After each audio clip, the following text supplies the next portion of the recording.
নমস্কার, স্বাদের যুগলবন্দি চ্যানেলে আপনাদের স্বাগত। আমি পম্পি। আজকে বানাচ্ছি শুক্তো। শুক্তো হলো এই গরমের দুপুরে বাঙালির কাছে একটা স্বস্তির নিঃশ্বাস। যেভাবে আজকে এটা বানাবো সেটা ফলো করলেই বাড়িতে আপনি চটজলদি বানিয়ে নিতে পারবেন একদম টেস্টি একটা শুক্তো। কিছু সবজি সেদ্ধ করে নিচ্ছি, সেগুলো আপনারা স্ক্রিনে এখন দেখতে পাচ্ছেন। কড়াইতে নিয়ে নিলাম আমি সর্ষের তেল। বেগুনটা ভেজে তুলে রাখতে হবে।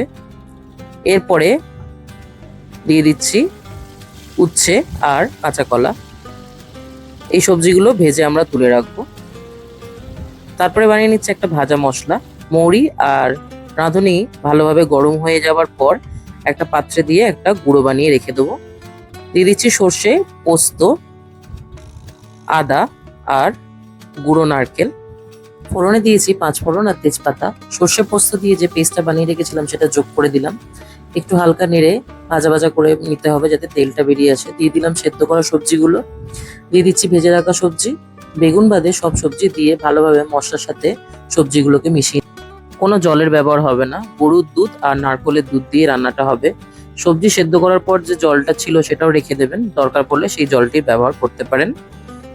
দিয়ে দিচ্ছি গুঁড়ো ভাজা মশলা।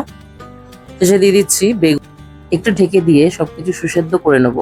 তারপর দিয়ে দেবো ঘি আর ভেজে রাখা মশলাটা।